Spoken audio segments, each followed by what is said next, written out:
El árbol del que nací. Una pequeña flor pregunta a su padre árbol: ¿dónde estaba yo antes de nacer? Y así descubre la fuerza que crea todo en la naturaleza. Tal vez de repente recordarán cuando por primera vez surgió en ustedes la pregunta: ¿dónde estaba yo antes de nacer? Conmigo, esto ocurrió un maravilloso día de la primavera. Todo florecía y agradables olores llenaban el aire.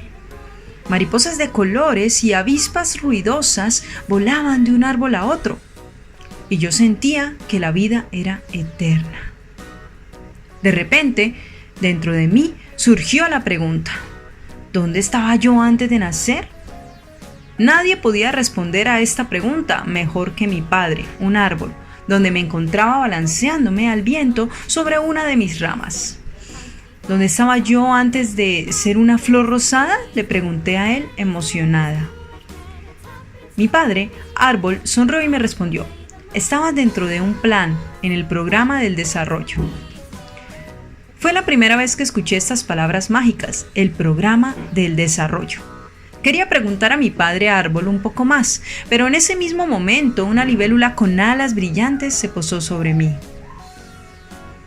Me asombré, me inquieté y me sonrojé al ver esa preciosidad.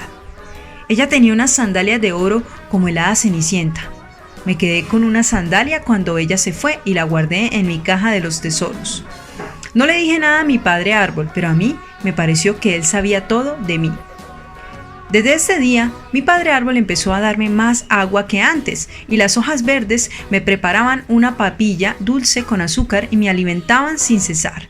Comí, hasta que de una flor rosada me transformé en una gordita verde. ¿Qué me ocurre?, pregunté a mi padre árbol. Estás pasando la edad de la adolescencia. Tú maduras. Todos pasan por esto. Este periodo también es una parte del programa del desarrollo. Confío mucho en que este programa tendrá un buen fin, dije a mi padre, porque me preocupa quedarme en esa forma tan poco agradable toda mi vida. Pasó el verano y llegó el otoño. Las hojas cambiaron su color verde por amarillo y rojo y al final el viento las arrancó del árbol y me quedé a solas.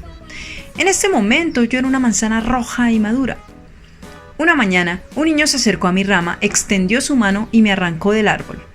Me comió por completo hasta que al final no quedó nada de mí, solo una semilla pequeña. Sin pensar, él tiró esta semilla al suelo, después me pisó y me encontré enterrada profundo en la tierra. Yo estaba en pleno silencio y oscuridad, muy lejos de mi padre árbol, que siempre me daba agua y papilla dulce. Estaba totalmente sola en un ambiente extraño. Estoy segura que ningún programa del desarrollo puede encontrarme aquí, pensé yo, y empecé a llorar y sentirme triste. Y entonces, cuando ya no tenía ninguna esperanza en el buen final de ese programa, sentí en mi interior nuevas fuerzas que me empujaban a crecer y a cambiar.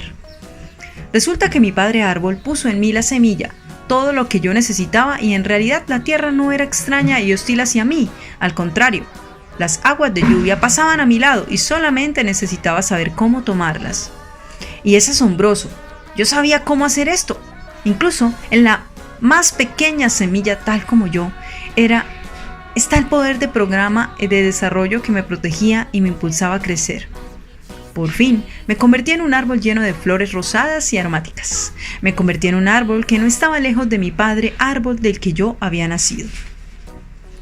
Un encantador día de primavera, otra vez escuché la pregunta: papá, ¿dónde estábamos antes de nacer? Miré a todas las ramas a mi alrededor para ver quién hacía esta pregunta. Busqué entre mis flores, pero ninguna preguntaba. Esta vez era una niña pequeña que se sentó con su familia bajo la sombra de mis ramas. Sus padres le sonrieron y le revelaron el secreto del programa del desarrollo. Para mí, esta fue la oportunidad de escuchar la continuación de la historia que mi padre árbol empezó a contarme cuando yo era solamente una pequeña flor rosada. El padre de la niña le contaba sobre la fuerza que desarrolla todo en el mundo con amor y sabiduría, a mí mismo, a mi padre árbol, a la niña y a su familia. Y ahora, ninguna libélula me molestaría para escuchar esta historia hasta el final.